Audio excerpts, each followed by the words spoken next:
Lecture number 6। इसमें हम पढ़ेंगे कंसेंट्रेशन ऑफ सॉल्यूशन के बारे में। सॉल्यूशन की कंसेंट्रेशन क्या होती है, तो उसको शुरू करते हैं समझने को।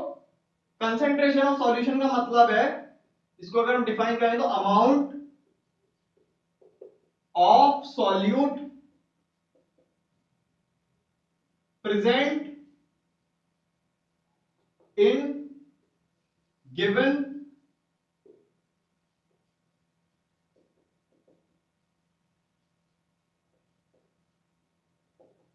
Given quantity of solution.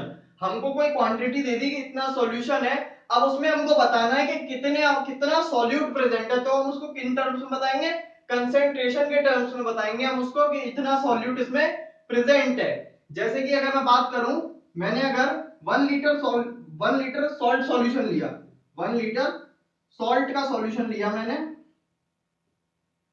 इसमें क्या है, H2O वाटर प्लस सॉल्ट हमारा NaCl जो है, ये इसका सॉल्यूशन है। अब अगर मैं इसमें बात करूं कि इसमें कितने अमाउंट में सॉल्यूट प्रेजेंट है, सॉल्यूट यहाँ पे NaCl होगा। सॉल्यूट और सॉल्वेंट मैंने पिछले वीडियो में बताया था कि क्या होते हैं, सॉल्यूशन के दो पार्ट होते हैं, जो ज्यादा अमाउंट में वो सॉल्वेंट होता है और जो कम अमाउंट में वो सॉल्यूट होता है। सॉल्वेंट सॉल्यूशन के अंदर सिर्फ एक होता है, लेकिन सॉल्यूट कई सारे हो सकते हैं। तो यहाँ पे सॉल्यूट हमारा क्या है, NaCl। तो अब इस सॉल्यूशन में कितना NaCl प्रेजेंट है ये मैं बताऊंगा, इसकी कंसेंट्रेशन के टर्म में बताऊंगा। इसकी कंसेंट्रेशन इतनी है तो उससे पता चल जाएगा कि इसमें इतना NaCl है। अब कंसेंट्रेशन को हम किन किन बातों से देखते हैं, जैसे कि अगर मैं बात, अब मैं क्वांटिटी की अगर मैं बात करूं, तो क्वांटिटी को हम दो तरीकों से बता सकते हैं। या तो हम बता दें कि उसका वॉल्यूम इतना है, इतने वॉल्यूम है, 1 लीटर है, 1 ml है, 250 ml है, 500 ml है, कितना ml है, कितना लीटर, या तो हम उसका वॉल्यूम बता दें, या फिर हम उसका मास बता दें कि इतना केजी है, इतना ग्राम है, इतना मिलीग्राम है। या तो हम उसका वॉल्यूम बता दें या फिर हम उसका मास बता दें, तो हम उसकी क्वांटिटी को बता सकते हैं। अब यानी हम सॉल्यूशन की क्वांटिटी की बात करेंगे इन दोनों में, मास के टर्म्स में कंसेंट्रेशन और वॉल्यूम के टर्म्स में कंसेंट्रेशन। अब कितना सॉल्यूट प्रेजेंट है, हमने क्वांटिटी ले ली, यहां पे हमने क्वांटिटी फिक्स कर दी 1 लीटर, यहां पे क्वांटिटी फिक्स कर दी 1 kg।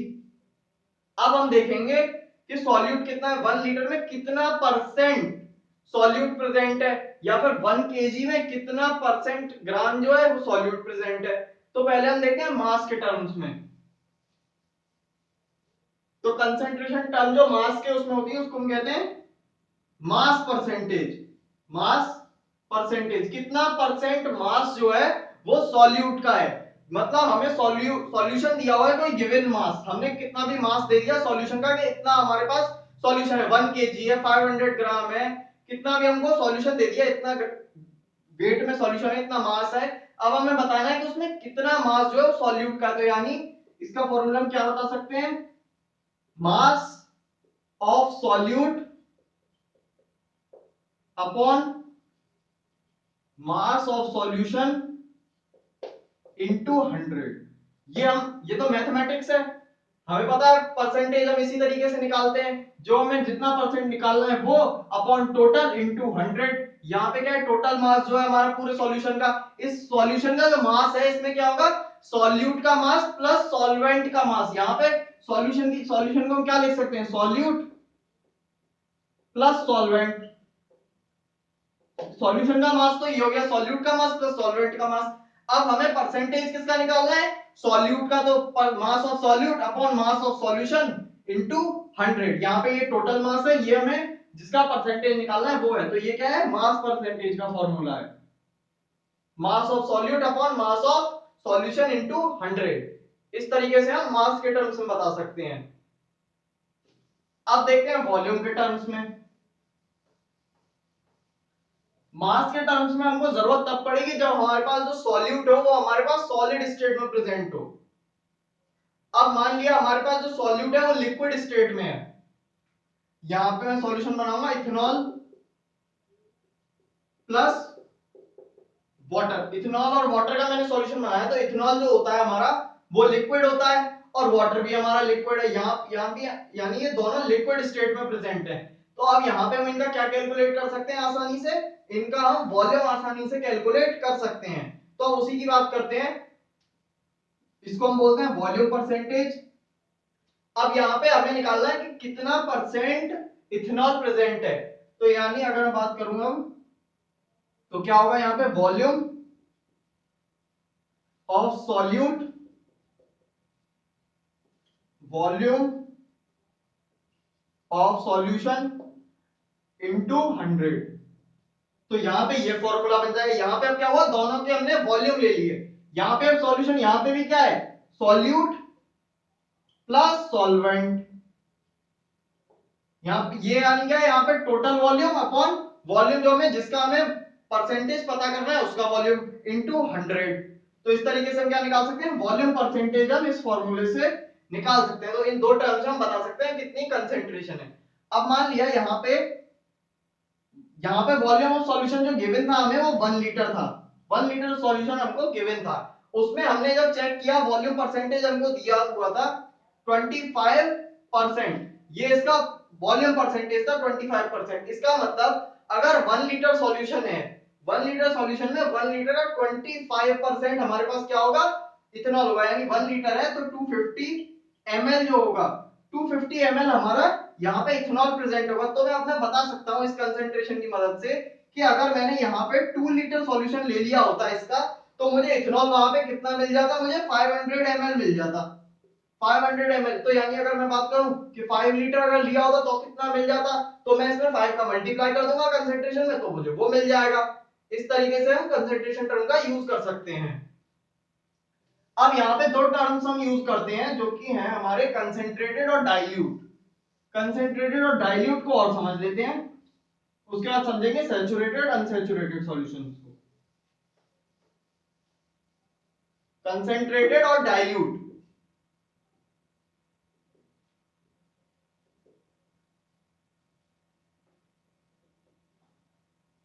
कंसेंट्रेटेड सॉल्यूशन हम किसे कहेंगे और डाइल्यूट सॉल्यूशन किसे कहेंगे, जहां पे ज्यादा अमाउंट में सॉल्यूट प्रेजेंट है।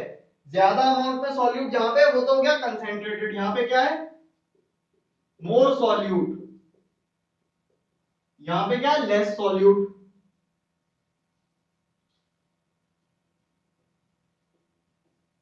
जहां पे कम अमाउंट में सॉल्यूट प्रेजेंट हो उसको हम कहेंगे डाइल्यूट, और जहां पे ज्यादा अमाउंट में सॉल्यूट प्रेजेंट हो उसको हम कहेंगे कंसेंट्रेटेड। यानी यहाँ पे कंसेंट्रेटेड के केस में क्या होगा, कंसेंट्रेशन जो होगी वो ज्यादा होगी, यहाँ पे क्या होगा, कंसेंट्रेशन कम होगी। इसको हम लेस कंसेंट्रेटेड भी कह सकते हैं, डाइल्यूट को लेस कंसेंट्रेटेड, और ये क्या है, कंसेंट्रेटेड। अब मोर सॉल्यूट, कंसेंट्रेटेड में ज्यादा सॉल्यूट है। अब कितना ज्यादा सॉल्यूट है ये हम कैसे बता सकते हैं कि सॉल्यूट इसमें ज्यादा है, ये हम तभी तो बता सकते हैं जब उससे कम कहीं पे सॉल्यूट प्रेजेंट हो। मान लिया मैंने कोई सॉल्यूशन ले लिया, इसमें मुझे पता है 1 लीटर सॉल्यूशन है और इसमें क्या है, 25 ग्राम मेरा सॉल्ट है। यहां पे 1 केजी ले लेता हूं। अब 1 केजी मेरा सॉल्यूशन है, 25 ग्राम इसमें सॉल्यूट है। अब मैं कैसे बता सकता हूं कि इसमें ज्यादा है या कम है, सॉल्यूट इसमें 25 ग्राम ज्यादा है या कम है, ये मैं तभी तो बता सकता हूं तब जब इससे कम में कोई प्रेजेंट हो। अब मैंने मान लिया यहाँ पे एक दूसरा सॉल्यूशन है, ये भी 1 केजी है, या ये भी 1 केजी, इसमें क्या है लेकिन 5 ग्राम सॉल्ट प्रेजेंट है। तब मैं बता सकता हूं कि हाँ ये कंसेंट्रेटेड है और ये वाला डाइल्यूट है, क्योंकि इसमें ज्यादा है। अगर यहीं पे कोई ऐसा सॉल्यूशन होता है तो 1 केजी, अब यहाँ पे 100 ग्राम प्रेजेंट है, तो अब क्या हुआ, यहाँ पे ये डाइल्यूट बन गया, ये कंसेंट्रेटेड हो गया। इस केस में क्या था, अगर मैं इसको हाइड कर दूं तो इस केस में क्या है, इसमें ज्यादा सॉल्यूट प्रेजेंट है तो ये कंसेंट्रेटेड है, ये डाइल्यूट है, ये कंसेंट्रेटेड है यहाँ पे। लेकिन अगर मैं इस केस को हटा दूं, अब इस केस में देखूं तो यहाँ पे अब इसको मैं 100 लिखता था, हाँ, तो अब इसमें क्या है, यहाँ पे 100 ग्राम है, यानी यहाँ पे ज्यादा सॉल्यूट है, यहाँ कम है, तो ये क्या हो गया, यहाँ पे डाइल्यूट हो गया। तो और ये कंसेंट्रेटेड हो गया। ये मतलब ये हम बता रहे हैं एक दूसरे से कंपेयर करके, कंपैरिजन करके। जैसे कि अगर मैं इसको दिखाऊं तो यहाँ पे मेरे पास एक पोटेशियम परमैंगनेट का सॉल्यूशन है, KMnO4 का, वाटर में मैंने सॉल्यूशन बनाया है। अब मैं इस सॉल्यूशन को देख के कैसे बता सकता हूँ कि ये डाइल्यूट है या कंसेंट्रेटेड, मैं नहीं बता सकता इसमें ज्यादा है या कम है, हाँ। लेकिन अगर मैं इसको कंपेयर करूं एक दूसरे सॉल्यूशन से, ये मेरे पास अब दो सॉल्यूशन है, अगर मैं इन दोनों को कंपेयर करूं तो मैं बता सकता हूं कि ये वाला डाइल्यूट है और ये वाला जो है वो कंसेंट्रेटेड है। तो यानी मैं कंपेयर करके बता रहा हूं कि ये कंसेंट्रेटेड है और ये वाला डाइल्यूट है। लेकिन अब ये वाला कंसेंट्रेटेड है इस केस में, लेकिन अब मैंने क्या किया, केस को मैंने थोड़ा सा चेंज किया, अब मैंने इसको हटा के अब मैंने ये वाला सॉल्यूशन ले लिया। अब क्या हुआ, ये जो पहले कंसेंट्रेटेड था अब ये क्या बन गया, डाइल्यूट बन गया। और ये वाला अब क्या है, यहाँ पे कंसेंट्रेटेड है, क्योंकि इसमें हमें कलर दिख रहा है, यहाँ पे ज्यादा डार्क कलर है, तो ये क्या हो गया, अब डाइल्यूट हो गया। मतलब हम कंपेयर करके बता पा रहे हैं कि कौन सा डाइल्यूट है और कौन सा कंसेंट्रेटेड। अब इसको देख के हम नहीं बता सकते कंसेंट्रेटेड है डाइल्यूट, एक केस में तो ये डाइल्यूट है और दूसरे केस में ये कंसेंट्रेटेड है, तो यानी हम सिंगल को देख के नहीं बता सकते कौन सा कंसेंट्रेटेड है डाइल्यूट। हाँ, लेकिन दो को हम कंपेयर करके बता सकते हैं कि ये कौन सा कंसेंट्रेटेड है और कौन सा डाइल्यूट है हमारा। तो ये तो हो गई कंसेंट्रेटेड और डाइल्यूट सॉल्यूशन की बात। अब दो और टर्म्स आते हैं, सैचुरेटेड और अनसैचुरेटेड। उससे पहले समझ लेंगे सॉल्युबिलिटी ऑफ सॉल्यूशन। सॉल्युबिलिटी,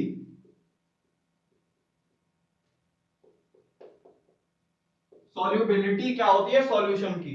तो सॉल्युबिलिटी का मतलब है कि हम उसमें कितना डिसॉल्व कर सकते हैं, कितना डिसॉल्व है, ये तो हमारा कंसेंट्रेशन है, लेकिन हम मैक्सिमम से मैक्सिमम कितना डिसॉल्व कर सकते हैं। मान लिया मैंने वाटर ले लिया एक वेसल में 1 लीटर, 1 लीटर मैंने वाटर ले लिया, अब मैं इसमें लगातार शुगर डालता जा रहा हूं, 1 स्पून 2 स्पून मैंने इसमें शुगर डालता गया, तो क्या हुआ, 1 kg शुगर डिसॉल्व हुई, 2 kg, लेकिन एक टाइम ऐसा आएगा जब इसमें शुगर डिसॉल्व होना बंद हो जाएगी। मतलब अगर मैंने इस 1 लीटर में मान लेते हैं 10 kg मैंने इसमें शुगर डाल दी, तो क्या वो डिसॉल्व होगी इसमें, वो डिसॉल्व नहीं हो सकती इसमें। क्यों, क्या हुआ, क्योंकि इसकी लिमिट इतनी नहीं है, ये इसकी लिमिट जो थी वो फुल हो चुकी। डिसॉल्व कैसे होता है, हमें पता है वाटर इसमें प्रेजेंट है, तो वाटर के जो पार्टिकल्स होंगे, मॉलिक्यूल्स होंगे, उनके बीच में स्पेसेस होंगे, उनके बीच में इंटरमॉलिक्यूलर स्पेस होंगे, तो शुगर के मॉलिक्यूल क्या होगा, उन स्पेसेस में जाके फिक्स हो जाएंगे। ये स्पेसेस खाली थी तो यहाँ पे क्या हो गया, शुगर के मॉलिक्यूल्स आ गए। लेकिन एक टाइम ऐसा आएगा जब ये सारी जो इंटरमॉलिक्यूलर स्पेस थी वो सारी फुल हो जाएंगी, तब क्या होगा, तब इसमें और ज्यादा शुगर डिसॉल्व नहीं हो सकती, तो उस लिमिट को हम क्या कहेंगे, इसकी सॉल्युबिलिटी, क्योंकि वो क्या है, मैक्सिमम अमाउंट है जिसमें ये डिसॉल्व हो सकता है उस पर्टिकुलर टेम्परेचर पे। टेम्परेचर अगर हम बढ़ा देंगे तो ये सॉल्युबिलिटी भी बढ़ जाएगी, क्योंकि हमें पता है अगर मैं टेम्परेचर बढ़ा दूं तो यहाँ पे वाटर के जो मॉलिक्यूल्स होंगे उनके बीच का स्पेस बढ़ जाएगा, स्पेस बढ़ गया तो स्पेस बढ़ गया तो ये ज्यादा डिसॉल्व हो सकती है, तो यानी सॉल्युबिलिटी बढ़ गई टेम्परेचर के साथ। टेम्परेचर के साथ अगर हम सॉल्युबिलिटी को बढ़ाना चाहते हैं तो हमें क्या करना पड़ेगा, टेम्परेचर को इंक्रीज करना पड़ेगा। टेम्परेचर को इंक्रीज करने पे सॉल्युबिलिटी भी इंक्रीज कर जाएगी, तो ये होती है सॉल्युबिलिटी। एक लिमिट है, मैक्सिमम लिमिट जिस तक हम सॉल्यूट को डिसॉल्व कर सकते हैं, maximum limit up to which solute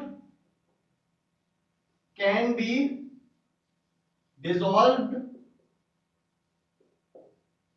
at a certain temperature।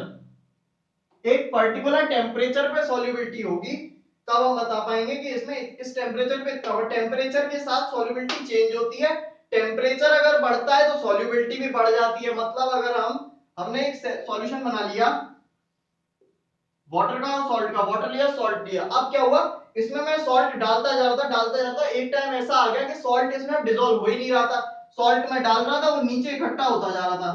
तो अब इस केस में क्या होगा, अब ये सॉल्ट डिसॉल्व नहीं हो रहा, लेकिन अगर मैं इसे हीट कर दूं, इसे अब मैं हीट करना शुरू करूं, तो क्या होगा, ये वाला जो सॉल्ट है ये भी धीमे धीमे इसमें डिसॉल्व हो जाएगा, क्योंकि टेम्परेचर के साथ क्या हुआ, इसकी सॉल्युबिलिटी बढ़ गई।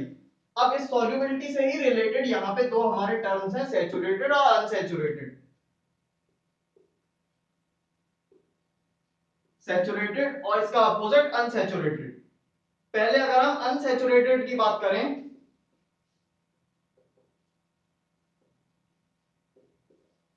अगर मैं एक सॉल्यूशन बनाता जा रहा हूं, मैंने कुछ फिक्स्ड अमाउंट में वाटर लिया और इसमें मैं सॉल्ट डालता जा रहा हूं, सॉल्ट मैं इसमें डिसॉल्व करता जा रहा हूं, अब डिसॉल्ट मैं डिसॉल्व कर रहा हूं, डिसॉल्व होता जा रहा है, डिसॉल्व मैंने सॉल्ट डालना शुरू किया तो सॉल्ट डिसॉल्व होता जा रहा है, तब क्या ये अनसैचुरेटेड है। लेकिन जब मैंने इसकी मैक्सिमम सॉल्युबिलिटी जो है मैंने उस लिमिट तक इसमें सॉल्ट डाल दिया, तब क्या हुआ, जब सॉल्ट इसमें डिसॉल्व होना बंद हो गया, जब इसमें और ज्यादा सॉल्ट डिसॉल्व नहीं हो रहा, मैं सॉल्ट डाल रहा हूं, वो नीचे डिपॉजिट होगा, तो ये जो सॉल्यूशन होगा उस केस में क्या होगा, एक सैचुरेटेड बन चुका होगा।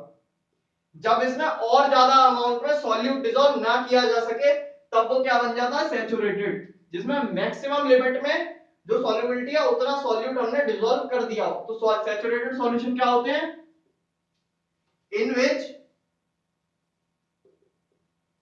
No more solute can be dissolve, जिसमें और ज्यादा सॉल्यूट हम डिसॉल्व नहीं कर सकते। अनसैचुरेटेड में क्या था, हम डालते जा रहे थे और वो डिसॉल्व होता जा रहा था। शुरुआत में तो सॉल्यूशन अनसैचुरेटेड ही होता है जब हम मिक्स करना शुरू करते हैं, लेकिन फिर मिक्स होते होते धीमे धीमे क्या होता है, उसकी सॉल्युबिलिटी की लिमिट तक हम पहुंच जाते हैं, तब वहां पे क्या हो जाता है, वो सैचुरेटेड हो जाता है। अब सॉल्यूशन ये सैचुरेटेड हो चुका, अब ये सैचुरेटेड सॉल्यूशन है, इसमें और ज्यादा डिसॉल्व नहीं होगा। अब मैंने इसका टेम्परेचर बढ़ाया, तो टेम्परेचर बढ़ाने पे क्या हुआ, अब इसमें और ज्यादा डिसॉल्व होगा, मतलब अब ये डिसॉल्व होना शुरू हो गया, तो ये फिर से क्या बन गया, अनसैचुरेटेड। अब उस टेम्परेचर पे, अब मान लिया यहाँ पे पहले केस में क्या था, अब पहले केस लिया था मैंने, डिसॉल्व करना शुरू किया, सैचुरेटेड हो गया, सैचुरेट हो चुका, तो अब यहाँ पे मान लिया टेम्परेचर क्या था, 25 डिग्री सेल्सियस था, 25 डिग्री सेल्सियस पे सैचुरेटेड हो गया। अब मैंने इसका टेम्परेचर इंक्रीज किया और टेम्परेचर मैंने कर दिया 50 डिग्री सेल्सियस। तो 50 डिग्री सेल्सियस अगर टेम्परेचर हो गया तो शुरुआत में तो अनसैचुरेटेड हो गया क्योंकि इसमें और ज्यादा डिसॉल्व हो रहा है, लेकिन डिसॉल्व करते करते एक और फिर से ऐसा होगा कि फिर से क्या होगा, इसमें और ज्यादा डिसॉल्व होना बंद हो जाएगा, तो वो इसका सॉल्युबिलिटी होगी 50 डिग्री सेल्सियस पे। तो ये होती है सॉल्युबिलिटी ऑफ सैचुरेटेड और अनसैचुरेटेड। जहां पे हम और ज्यादा डिसॉल्व नहीं कर सकते वो क्या है, सैचुरेटेड, और जहां पे हम डिसॉल्व कर सकते हैं वो क्या है, हमारा अनसैचुरेटेड। ये टर्म्स हम पर्टिकुलर टेम्परेचर पे ही बता सकते हैं कि अनसैचुरेटेड है या सैचुरेटेड। हो सकता है टेम्परेचर, एक टेम्परेचर पे वो सॉल्यूशन सैचुरेटेड हो और अगर टेम्परेचर बढ़ा दें तो वो अनसैचुरेटेड हो जाएगा। तो ये हम टेम्परेचर के कंसंट्रेशन, टेम्परेचर को देख के बता सकते हैं, और कंसंट्रेटेड और डाइल्यूट जो हमारे टर्म्स थे वो हम एक दूसरे से रेट करके ही बता सकते थे कि कंसंट्रेटेड है डाइल्यूट है। तो अगले लेक्चर में अब हम देखेंगे इन मिक्सचर्स को सेपरेट कैसे कर सकते हैं, सेपरेशन के मेथड्स को।